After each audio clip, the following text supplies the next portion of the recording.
And we all agree that we do want to see people and more people into work. But I just wanted to ask why it is that the government have looked at disabled people first. One of my inquiries from my committee was around medical misogyny. And people missing work due to heavy periods, painful periods, endometriosis, fibroids, ovarian cysts, cost the UK economy nearly £11 billion every year. That's £11 billion. Would it perhaps not be more effective, or just as effective, to deal with the crisis in women's health? And what's the plan from the government to tackle that? Well, there's a lot of work going into women's health across the government, and it's very important that we do that as well. And there are bits of guidance and legislation that we are bringing forward. So it is very important that we bear down on that for all the reasons that you've said. Prime Minister, it can take around average for a woman to be diagnosed, only diagnosed alone, 8 to 10 years for endometriosis, one of the most painful, debilitating illnesses there are for women's reproductive selves. And if we are taking 8 to 10 years, that is 8 to 10 years that a woman is potentially out of the workplace, which is why we are seeing the cost of the economy at £11 billion. If we're looking at effective ways to get people into work, perhaps there are other areas that we should be exploring as well. I completely agree with that, and that sort of time frame is just completely unacceptable. We've tasked the Health Secretary with reforming the NHS, and in particular dealing with health inequalities as he does so, because it is an example which is simply unacceptable. It's not capable of justification, and the health service needs to be better set up to deal with it, and I think it could and should be. That isn't just about pumping more money in. I do think there are other things that we can do in the health service, but that will be part of the work that the Health Secretary has already been charged with doing, because the example he gives is a very bad example, and I'm not going to sit here and pretend that that can be justified, because it can't. Thank you, Prime Minister. Thank you, Chair. Thank you very much. Prime Minister, you were talking about the language being important. Do you think that it's important that the language that the Cabinet uses is important, and not to demonise people? I mean, your Chief Secretary to the Treasury and the Chancellor both talked about pocket money in relation to the benefits. I just wondered if you are clamping down on that sort of language. Of course language matters. I think every member of the Cabinet knows that. Occasionally people don't get it quite right. They usually apologise, and they're quite right too. But I completely take your point that language matters. This is the two values that have driven me in everything I've done as a lawyer and as a politician are dignity and respect. And dignity is probably the most important word in my dictionary. And the dignity of the individual and respect for individuals are the two things that I go to first when it comes to values. And to be fair, that's the same for the Cabinet, but you're right, and there's always the need to remind people about language that's used. Thank you. Leila Moran, MP. Thank you, Prime Minister. So, following on from the question from Ms Owen in particular, thinking about those with disabilities, we had a round table, the Health and Social Care Committee, in this very room, and almost where I'm sat was a woman who described her experience of NHS and care, and the way she paraphrased it was, the NHS keeps me alive, but social care is what helps me to thrive. So, Prime Minister, how do you see the role of social care in our community and our economy? Hugely. In its own right, and working alongside the NHS. And I think, like most people, I've long thought we ought to reform it, which is why we've asked Louise Casey to carry out that reform programme, and to do it on a cross-party basis. She starts her work this month. I have expressly asked her to try to reach out straight away on a cross-party basis, because we need to reform social care. We need to make sure that if we do reform it, it's lasting reform. I don't think that that's possible unless it's a cross-party consensus about how we go forward with social care. It is hugely important, as I say, in its own right, and to complement what we do with the NHS. Very hard to get the NHS back working as we want if we don't also sort out social care. Very true. Do you see social care as mainly a drain on the Treasury or as an enabler to the economy? An enabler to the economy. My sister's a care worker, by the way, so I know this firsthand. I mean, absolutely, it's about ensuring that people can live to their full potential for as long as possible in their lives and have fulfilled lives. Well, I'm pleased to hear you say that, but then do you share my frustration that much of the sector feels as well, that 3 years, which then butts up any decision close to an election. Now, when we've had social care reforms be kiboshed in the past, it has been during election campaigns. Surely the way to solve this would be to get this done and dusted during this Parliament, not kick it into the long grass, so that it can then be kiboshed at the next election. Yeah. I mean, firstly, I understand your frustration that this has been pushed down the road too many times. The way I see it is this. One, we need to take time to get it right, and it needs to be cross-party. And Louise Casey is, in my view, the right person on a project like this. I've got huge experience working with Louise Casey. But that shouldn't stop us doing things straight away, to answer your question, which is why we made available £3.7 billion of additional funding for social care authorities in 25-26. That is really important as a sort of first step, and obviously took steps in relation to carers allowance, weekly earnings limit, a fair pay agreement for social for adult social care, hugely important. All the analysis shows that we haven't got a sufficient workforce. It's a fragmented workforce, and that most people leaving social care are leaving social care to go to the NHS because they can get onto an integrated framework for progression, which they don't have. So I think all of those things can be done before we even get to the bigger question. So I don't think we should rush the work that Louise Casey is doing. I think that's the right timetable, but I accept your challenge that what we can't do is to sit back until she gets to that part of her report and do nothing in the interim. And I think that the money we've put in, the fair pay agreements and other measures are really important. I should also say that it's among the reasons I commissioned Louise to report in 2 stages, one in 2026 and then later in 2028. And we can get the 2026 recommendations and start acting on them before we get to 2028. So I don't agree with you totally that we should just go sort of both feet in with all the reform right now. We need time on that, but I do accept the thrust of your challenge, which is we do need to do things now, and that's why we're doing what we are doing in the interim. Do you accept that much of that money, in fact, has not been able to get to the front line because of the NICS increases? Well, social care sits outside, so whilst local authorities have had some money flow down to them, it barely covers the NICS increases for those social care providers. I mean, it's £3.7 billion of additional funding. That's a huge uplift. It's 6.8% in cash terms. But the amount that's going to the independent social care providers is about 800 million to 880 million. Indeed, yeah, to local authorities, which is about the bill for the NICS increase. Well, look, I mean, it's a huge cash terms increase that's which isn't actually going to deliver anything new. It's just going to pay you. It's alongside the work we're doing on carers allowance. It's alongside the work we're doing on fair pay agreements, which I do think will make a material difference. You know, it's a significant amount of additional funding to the funding that was put in before. But do you see when times are quiet, you know, when you know, as you will know, there are quite significant budgetary constraints at the moment. Indeed, and you see the issue here is that we're trying to shift a dial, and the money that you're talking about is always welcome, but it's barely shifting that dial.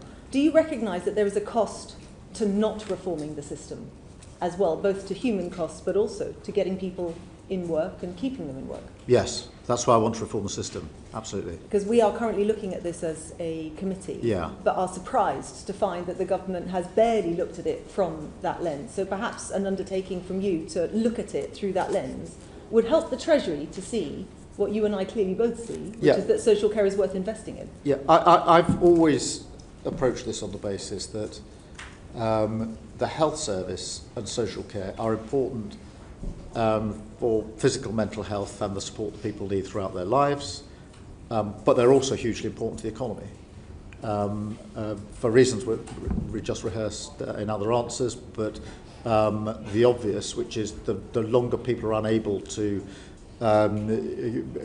go back into work if that's what they want to do, the worse it is for them economically and for our economy more generally. So the two go together.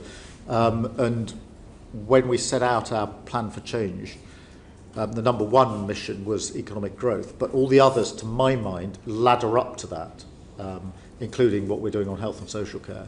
Thank you. And just one final slight about turn. We have heard a lot of the conversation about tariffs and you'll know in the past President Trump's approach to our NHS when it came to UK-US trade negotiations. He had his eye firmly on parts of the NHS. Now, you've said publicly that nothing is off the table. Does that include everything to do with the NHS, which includes drug patents, negotiated prices for medicines, and market access for US companies?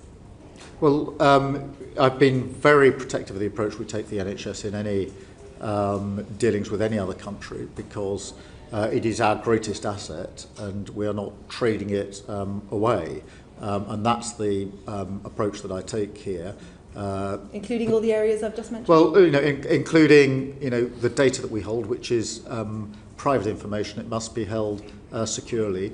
I do think there's work we can do on what use we make of that data, not so much in trade agreements, but right here in the United Kingdom in terms of advancing our own understanding of medicines and preventative measures.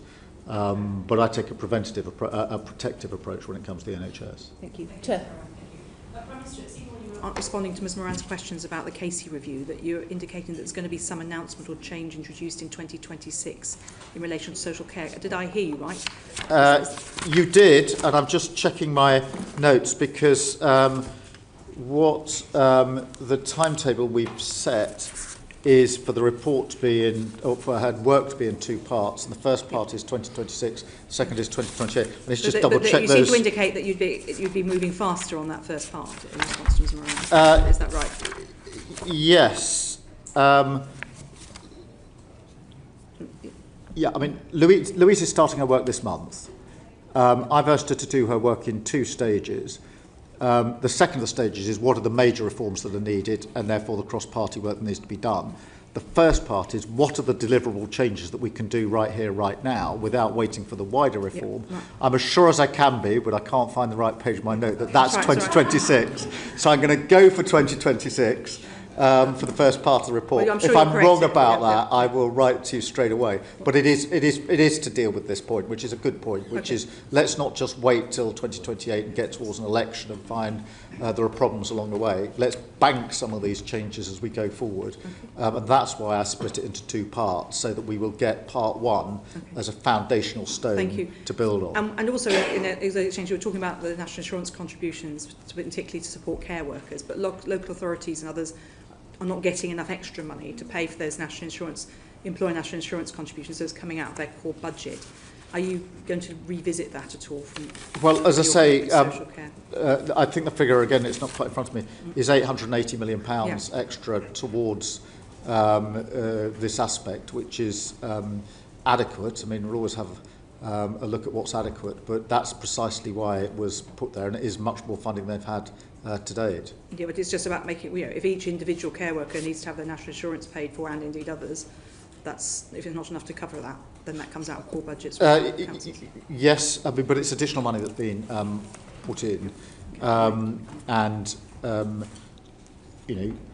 the work we did at the budget and the decisions we made are the very reason we've able to invest 26 billion extra in the NHS, which is beginning to make a difference. And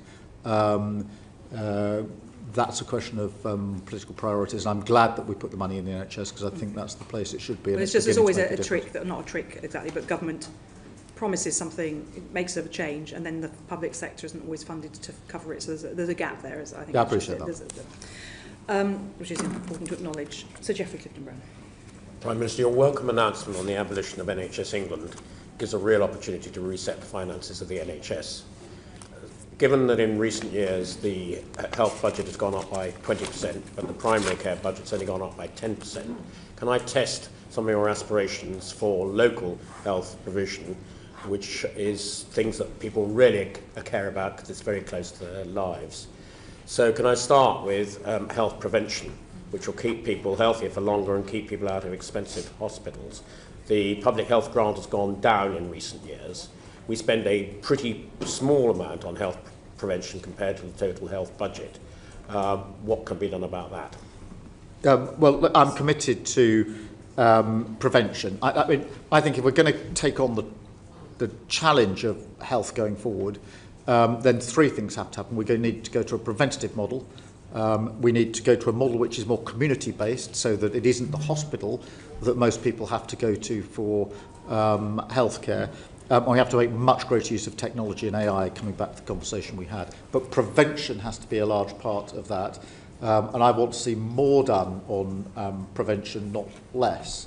There are so many examples of this. The one that sticks in my mind is that the most likely cause of admission to a children's hospital up and down the country is for children between the ages of 8 and 10 to have their teeth taken out because their teeth are decayed, completely avoidable, and we absolutely have to get into the territory of prevention. I think the two go together, AI and prevention, by the way, because not so much prevention, but a stethoscope working with AI on all 60-year-olds will be able to tell most people where they're going to have a heart problem of some sort and intercept it before it gets to the stage where they collapse and go into A&E. There are so many examples, but my appetite for this is very high.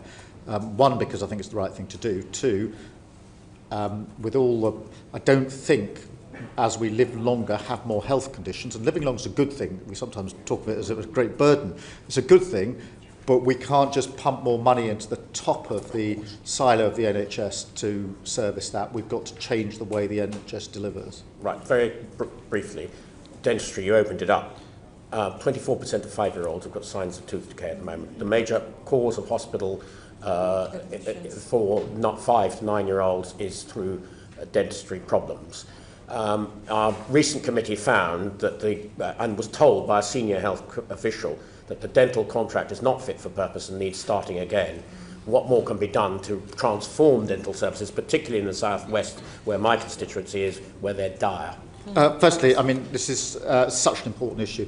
The contract needs to be renegotiated, and that is happening. We need to make sure that we've got much better provision for urgent dental appointments, and we have to deal with dental deserts, as they're called, which is places where nobody can actually get an NHS dentist. What we want to do is to incentivise dentists who have just qualified. It's a financial incentive to stay in the area or to be in an area where there's a desert, but we have to get to grips with this. It is ridiculous because it's costing a fortune. It's wasting the talents of. I saw brilliant individuals at Alderhay Hospital who are dedicated to extracting teeth from children. They're brilliant skills being used for that. It's completely unacceptable. We've also just started our work on supervised toothbrushing at school. And I know some people say, well, that's the nanny state, but I'm sorry, if the price of not doing that is a child going to Alderhay Hospital to have his or her teeth taken out, then I don't mind supervised toothbrushing, I'm afraid. Thank you, Prime Minister. Sarah Champion, MP. Thank you, Chair. You know that defence and foreign aid go hand in hand in preventing conflicts and dealing with humanitarian crisis. So now that you've slashed the aid budget, I'm interested, who do you think is safer in the world? The aid budget was slashed in order to spend more money on defence and security, because I think that we are living in a very fragile world, and one where it's absolutely imperative that we up our defence spending, which is what we've done, as you know, by a direct transfer. That's not a decision I wanted to make. I absolutely did not want to make that decision. And I think it's really important that we do a number of things off the back of it. One is be really clear what our priorities are within the budget we've got in terms of, Sudan, Gaza, Ukraine, etc. But two, to absolutely commit that we do need to get the aid budget back up, and I want to be really clear about that. But the third thing is, forgive me, because I think it is really important, because it's a good challenge you put to me.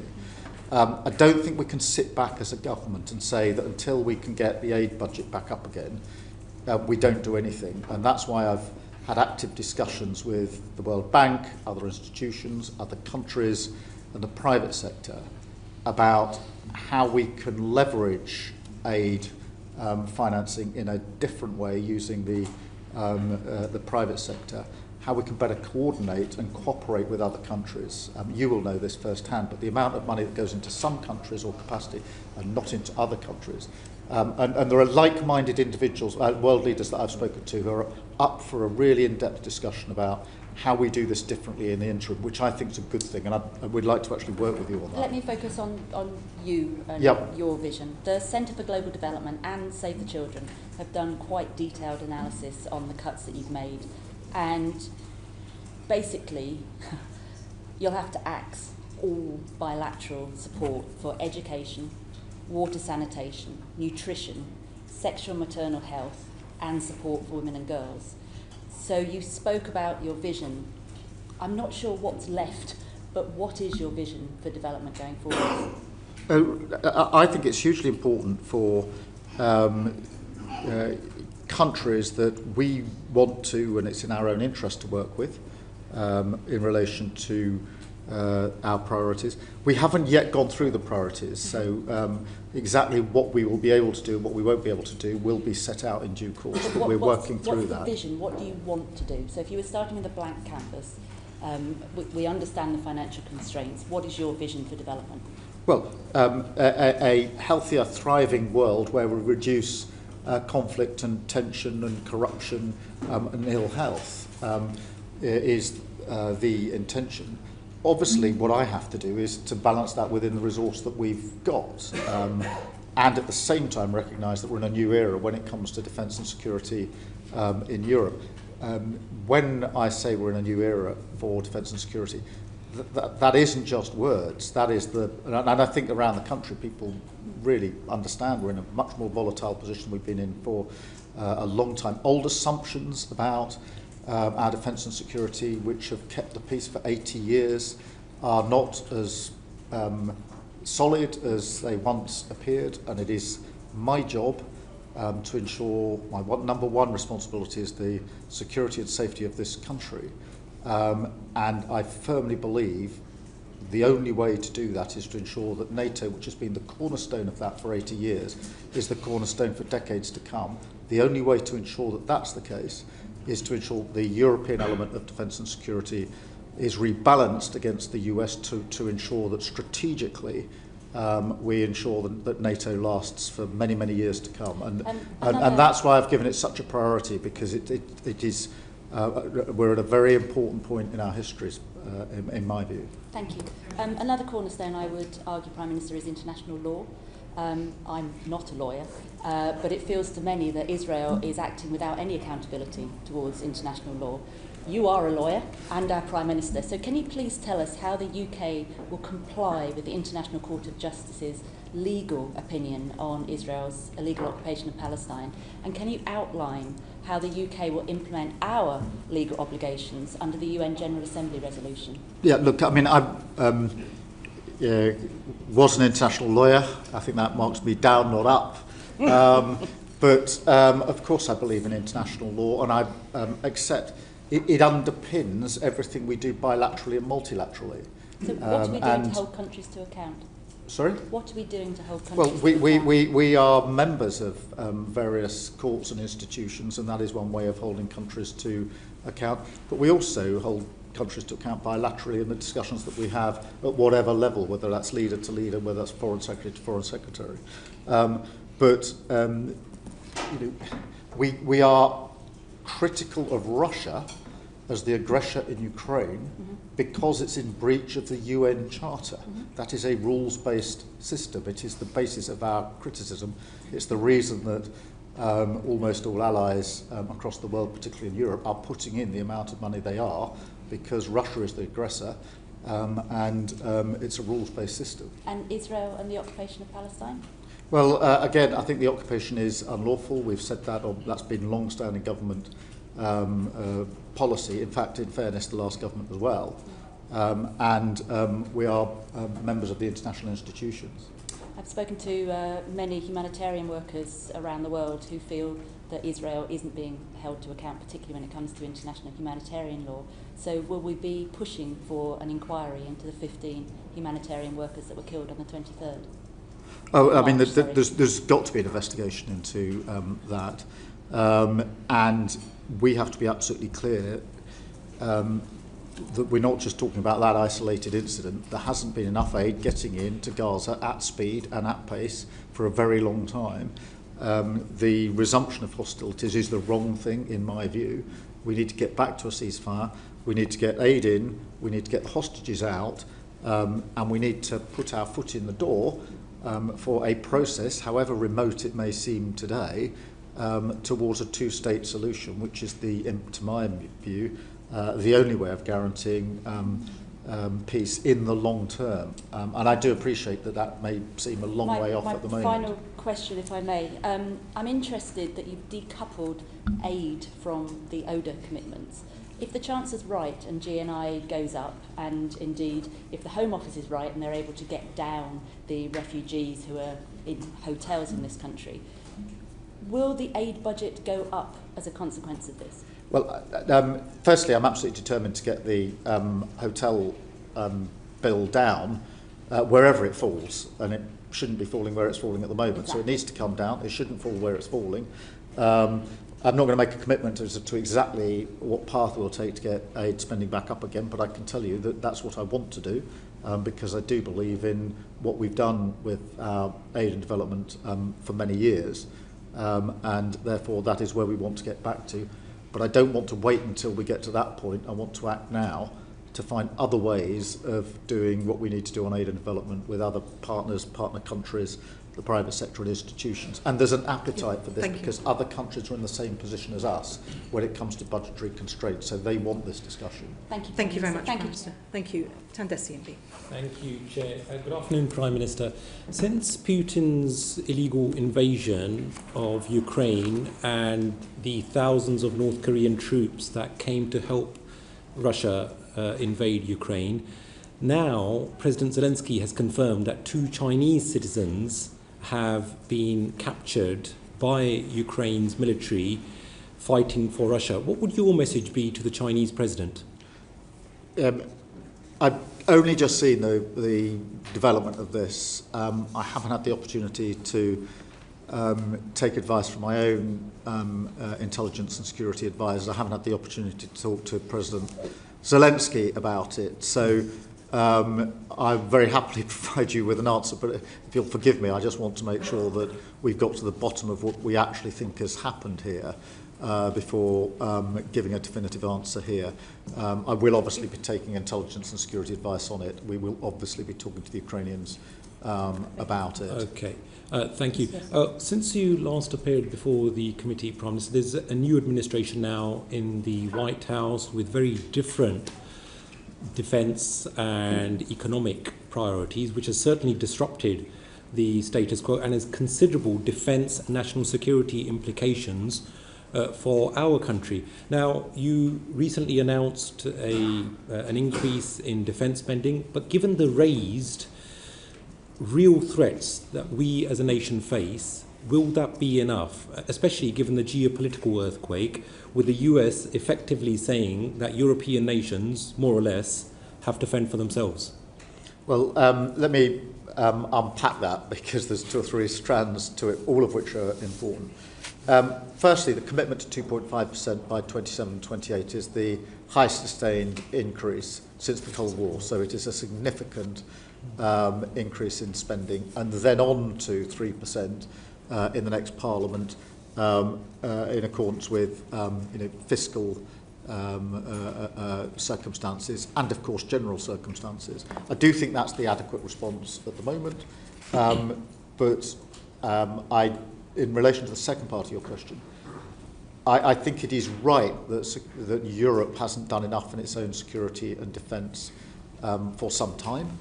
I don't think it's just this President of America that's said that. Previous presidents have said that. I don't see that. I accept that challenge. I think particularly in the circumstances we're in, we need to rise to that challenge. I think this moment's been coming since Russian tanks went across the border into Ukraine just over 3 years ago, and it's important that we've now acted. I do not see that as an argument for Europe to, as it were, go it alone in its own collective self-defence and decouple from the US. I strongly believe that we've had 80 years of peace in Europe, because of the alliance with the US and because of NATO. I think our task now is to ensure that we lock that alliance in for the future. That means that Europe must do more. So we're talking to our European partners about that. In direct answer to your question, is 2.5 enough?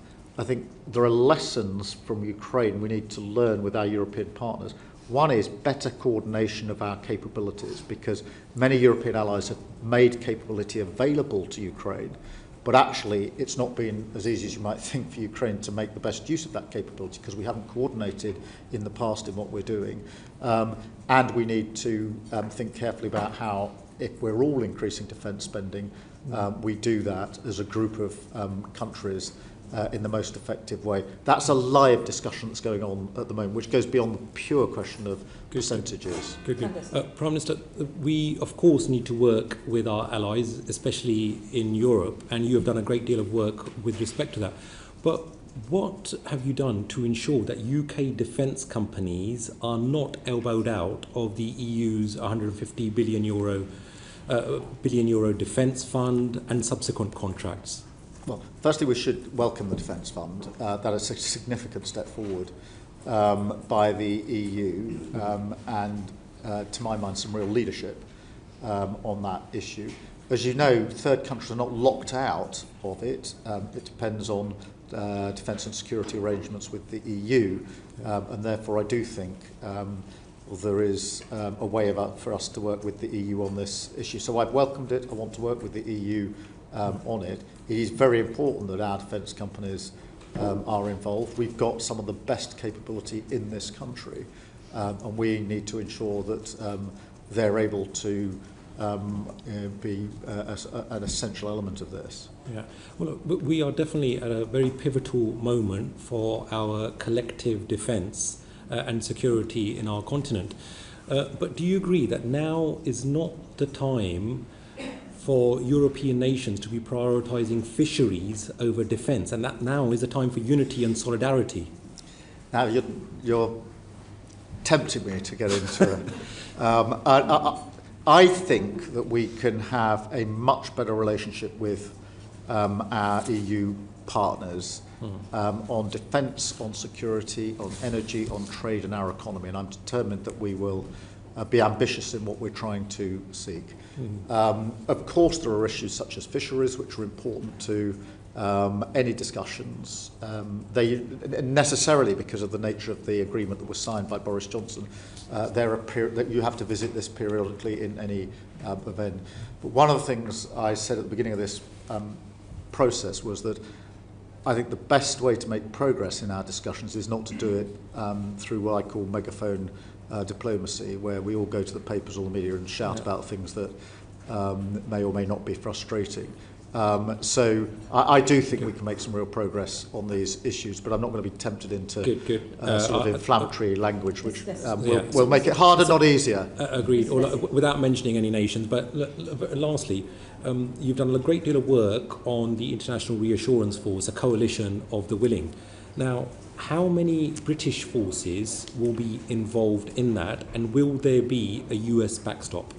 Well, the way that we've taken it forward with the Coalition of Willing is to create the political momentum through the countries that meet at leader level around the table. And Emmanuel Macron and I are sort of bringing that together and doing what we can to provide the sort of leadership to that political grouping. We've then tasked the military side to do the detailed operations on land, air and sea. The stage we've got to now is with our senior defence officials working now very closely with the Ukrainians about what that might look like, where it's going to be deployed. Obviously there's a lot of optionality at the moment because we haven't got a deal. We don't know exactly what will be needed, but that's where we've got to. So I can't give you numbers and dates, but it's broken down into various categories, a plan for what we're going to do in the air, a plan for what we can do in the sea, and a plan for on the ground. But the key now is to build that around Ukraine's own capability, so it's not a substitute for it, which is why I've had my team in Ukraine in recent days in that detailed discussion with the Ukrainians and others. Thank you very much, Prime Minister. Chiamura MP. Thank you, Chair. Prime Minister, you have embraced science and technology as drivers of growth. Platform technology and AI are dominated by a small number of US companies. Your Secretary of State for Science and Technology, Peter Kyle, said these companies are so powerful the UK needs to treat them as sovereign states. Is that what you are doing, and how is that reflected in trade talks with the US? Well, they are very powerful companies, many of them based in the US. We are very attractive on AI as well, obviously. We're amongst the top 3 in the world when it comes to AI, with fantastic capability here. And we want to and are working with those sectors wherever they are. In relation to trade talks, obviously, there are questions about the appropriate way to tax digital services, etc. There are questions about how technology impacts with free speech. I've been very clear in my view that we need to have an arrangement for digital tax of some sort. And equally, we need to be pioneers of free speech, which we have been for very many years in this country. But at the same time, we rightly protect, under the Online Safety Act, further provisions of which are coming into force pretty quickly. And when it comes to dealing with paedophiles and protecting children, I take a pretty strong line that we take the necessary measures in order to do so. Thank you, Prime Minister. Part of the power of these, well, let's say sovereign companies is their pocketbooks at a time when we are desperately seeking investment. Google's R&D budget is over twice your government's. Microsoft's market cap is 3/4 of our entire GDP. And of the £63 billion announced at the October Investment Summit, which you mentioned, 2/5 of that was from the United States. So isn't it inevitable that British tech policy will be made in Silicon Valley? And how can we ensure that the benefits of investment, growth, jobs, skills, security are fully captured by communities and businesses in the United Kingdom? Yeah, I mean, we set out, you'll no doubt have seen it, the AI Action Plan earlier this year, which sets out how we want to interact with those businesses, with the sector generally. That's been welcomed across the piece in relation to the framework that we put around this. We obviously now need to move that forward. But the investment, in terms of the second part of your question, which is how's it felt in communities here, the investment is investment into this country, into data centres. We've set up growth zones for AI. And I think there's huge potential for us in relation to AI. We already have, as we go into this revolution, which undoubtedly will be, we're not starting in the same place as other countries. We are already right up there at the top in our capability with what we've already got in this country. And the individuals that have been leading it for us, who are extraordinary in this country.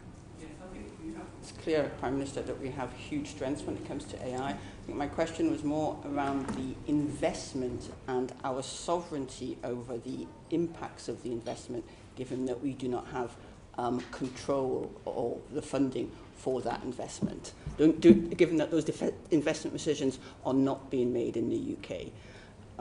But I'd like to.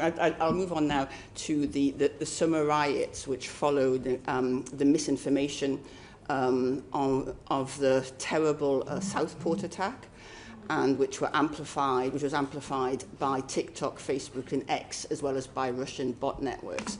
Now, the Online Safety Act, which you mentioned and which is currently being implemented, does not tackle misinformation, which may be why the tech companies told my committee's inquiry that the Act would not have changed anything. So how is your government addressing misinformation? And will you take action against the algorithms which amplify misinformation and the bot networks which spread it?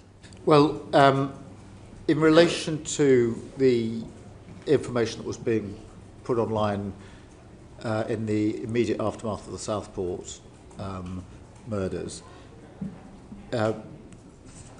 the first thing that was important to establish was that where that information incited violence, it was already unlawful.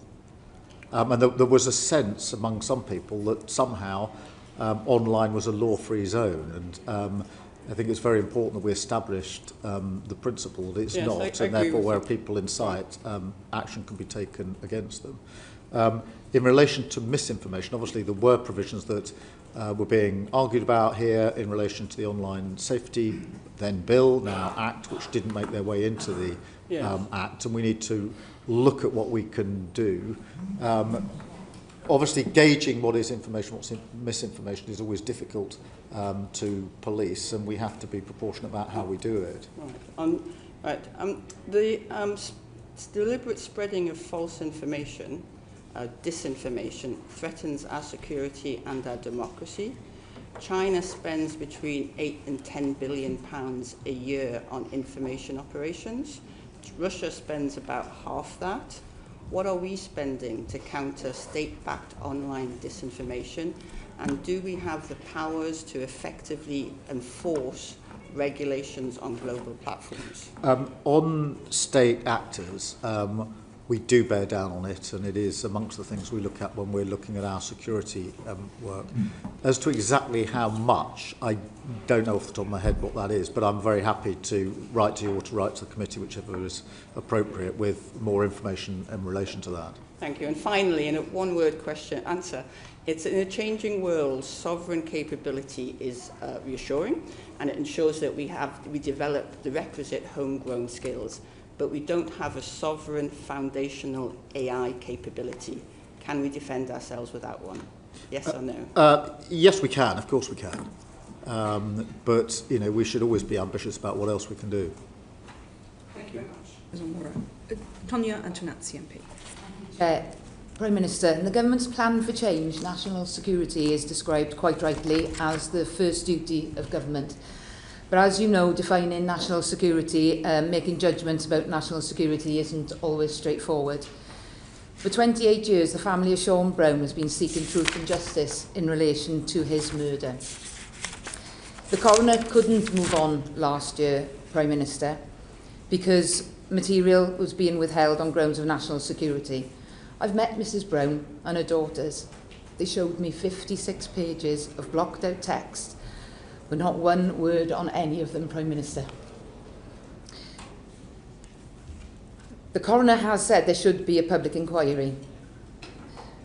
The Chief Constable of the PSNI has also said that this lack of disclosure about offences as serious as murder would simply not be tolerated anywhere in the UK. The court have now told this government twice that a public inquiry is currently the only way for Sean Brown's family, including his 87-year-old widow, to obtain the truth they have waited for. What does the government plan to do? Well, the Secretary of State's been clear that we want to see a full investigation into the murder of Sean Brown. So that's the first position. Obviously, we acknowledge the recent Court of Appeal judgment, and secondly, we're fully considering it because it is a concerning case for all the reasons you've set out. But what does this ruling now mean? Because ICRA is, we are being told, but by my committee, our committee is being told, is not fit for purpose and not suitable in this case. So what does this actually mean for the government's timetable in introducing primary legislation to replace the Legacy Act? Well, it's important we don't delay what we need to do in relation to the repeal and replacement of the Legacy Act. And so we need to get on with that, but also we do need to carefully consider the Court of Appeal judgment. But the primary position is still there needs to be a proper investigation, criminal investigation, as to what happened in that particular case. Yeah. Look, and reconciliation, you know, requires constructive relations with the Republic of Ireland. We visited Dublin recently, heard from a range of stakeholders. We've also taken evidence from a number of victims and survivors organisations in Northern Ireland, and they all say that the Irish government, as well as the UK government, is not doing enough to address the legacy of the past.